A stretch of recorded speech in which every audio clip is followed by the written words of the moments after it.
Hi! Today, ano pa ba natin ngayon? Today, meron lang tayong i-review na item na binili ko kasi meron akong upcoming trip next month.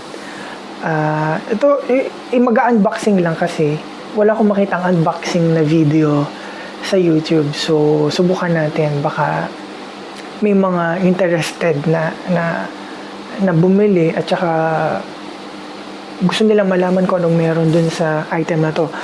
So, bumili ako ng bag, ng check-in luggage. Ay, hindi pala check-in luggage. Bumili ako ng carry-on luggage sa Amazon. Ito siya. Ayan, dito. Ayan. Ito siya. So, yung binili ko yung Cabin Pro na maliit lang. Yung 20 or 55 inch. So, wala talaga akong makitang review nito. Kaya binili ko siya. Mukha siyang maganda kasi para siyang Rimowa. Tsaka magaan. Actually, magaan talaga siya. Yung packaging niya maganda rin. Pasensya na sa room ko na magulo. Ito siya, oh.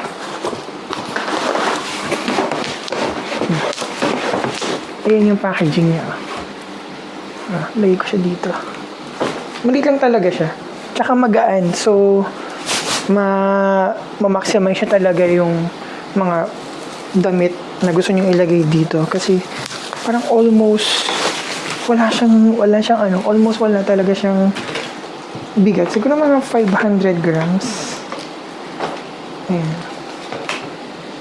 So, ayan siya. O, diba? Parang siyang Rimowa.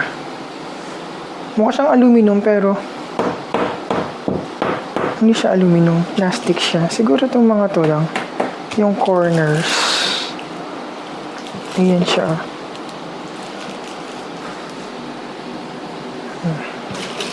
Yung other side pa niya. Ayan yung likod. Tapos ito. Maganda siya kasi may sabitan siya dito. Tapos may sabitan na naman siya dito. Tapos para siyang yung cushion kapag yung bag mo nakaganyan. O, siya yung lalapat dun sa ilalim. Ganyan siya. Tapos meron siyang 4 na gulong. Mukha naman siyang maganda. Tsaka ito pa. Tapos meron siyang 3 lock. Isa, 2. TSA lock yan. So, 3. Para buksan, i-press mo siya dito ng ganyan. Ayun na. Tapos dito sa gilid naman, ganun din. Ito lang din yung press mo. Ayun, bukas na siya. Tapos, iusog ko lang ng konti. Ayan. Tapos pag binuksan mo, ayan na siya. Yung lining niya, polyester. Tsaka ito mukha siyang matibay.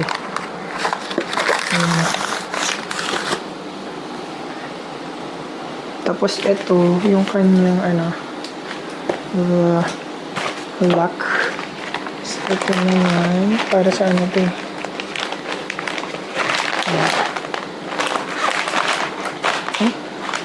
So, ganun pala. So, just to lock lang here. Para masyadong special.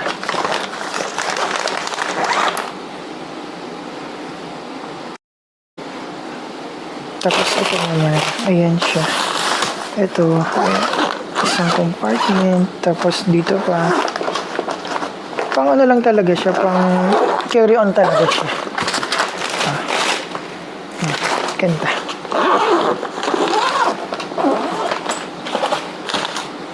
Lagay mo ulit siya dyan. Tapos ilock mo ulit ito pag nalagay mo na ng damit. Sige, kaya mo yan. One hand. Ayan na. Tapos i-close mo na siya. Maganda lang dito. Tatatagan yung lock niya. Ayan na siya. Cabin Pro. Ayan na siya. Tapos ito yung lock niya. I-figure out ko lang kung paano siya i-configure kasi Wala nakalagay, walang instruction eh. So, teka lang, wait lang. Ayun, so, na-figure out ka na kung paano i-set yung lock niya. Kasi, pag binili mo siya, yung initial niyang password or passcode or lock, 000. Ito siya. Ayan, so, 000 siya initially. Dito, ginawa ko siyang 777. Ayan, 777 kung mag-focus siya, inshallah. So, yung gagawin mo, double hand. Naku, pakita mo yun ang gulo ng kama ko, ng bahay ko. Dito tayo. Nandyan si Karak. Nandyan si Karak. So, kailangan mo na siyang i-unlock. Tapos, itong may red na to, kailangan mo siyang i-switch dito sa B. So, meron siyang letter A tsaka letter B. So, switch mo siya ng B. Tapos, habang nasa B siya, pwede ka na maggawa ng sarili mong combination. Subukan natin yung 7 ulit. Kasi 777 sa kabila. So, dito, subukan natin 77 ulit. Yan. Tapos, pag naset mo na yung gusto mong code, ipunta mo ulit siya sa A. Ayun. So, pag nag-click na, okay na siya. Malalakman siya. Ganun lang. Pag ginanto mo siya, hindi mo na siya ma-unlock. So, ilagay ulit natin sa 777.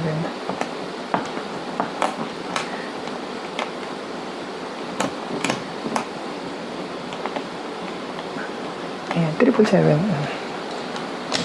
Ayan na. Ito din, 777 dito. At saka pag binuksan mo pala siya, maganda siya may yung frame niya, aluminum. Tapos, itong part na to, bigas siya. Tapos ito, may rubber tong other side. Ito tong side na to. Para maganda yung closure niya. Ayan. So, lagay mo ulit. Tapos yung dito sa taas, i-configure ulit natin. Kasi lang to eh. 000 lang ulit to. So, unlock mo siya. Tapos yung itong red, i-switch mo siya dito sa letter B. Ayan. Tapos gumawa ng number combination mo. So, gawin na rin natin itong 7. Ayan. 7. So, after niyan, i-switch mo ulit sa A. Tapos, pwede na. Ayan na. Kasi lock, 3. So far, happy, maganda. Fashionable. May Cabin Pro na logo. Tapos dito may logo din na Cabin Pro. Tsaka dito, Cabin Pro. Ayan. So, bye! Regarding dito sa bag, sa carry-on trolley na to, from Cabin Pro, meron akong isang comment dito. Yung yung handle niya, kapag binubuksan, kasi meron akong ganito din, yung zipperless, yung clamp na bag from American Tourister, pero iniwan ako sa Pilipinas yun, binigay ko kay mama. So, bumili ako ng para sa akin. Ngayon, ito, ipakita ko sa inyo kung paano. Ito kasi, so dapat itong handle na to, nandito siya sa part na to. Kasi kapag bubuksan mo siya, kailangan mong ihiga siya. Pero ito yung lalapat sa sahig. Eh di ba gusto natin, ito yung harap eh. Ito yung pinakaharap niya oh. Gusto natin, makinis to. So initial natin gagawin, kapag ihiga mo siya, ito yung nasa likod. Ito yung lalapat sa sahig kasi ito yung may handle. So ganito siya. Oh, ganyan siya, di ba? Tapos pag bubuksan mo siya, so i-click mo siya dito, click mo siya dyan, tapos i-click mo doon. So ngayon, pag kinilik mo, ano nga hawakan mo dyan? Wala kang hawakan dyan, di ba? So, kamay mo lang, dito lang sa part na to, open mo siyang ganyan. Di ba? Eh, yung isa kong luggage, ay otherwise, ang pagbahiga mo sa kanya is pag ganito, pag ganyan. So, yung pinakaharap ng bag, yung lalapat sa sahig. Kasi itong handle na to, yung gagamitin mong pangbukas, pag ganyan. So, di ba parang medyo alangan. Kasi, ito yung most of the time lalapat sa sahig or kung saan man, kung kailangan mo siyang buksan, di ba? Eh, dapat makinis to yun. So, yun lang. Kasi yung sa American Tourister, nandito yung handle. Kasi ilalapag mo siyang ganyan, tapos hawakan mo siya dito. Itong part na to, dito. Kasi open mo siyang ganun. Ngayon, hinanapan ko siya kung pwede ko siyang ilipat. Pwede naman, kaso, kailangan ko siyang butasan dito. Eh, wala siyang butas dito.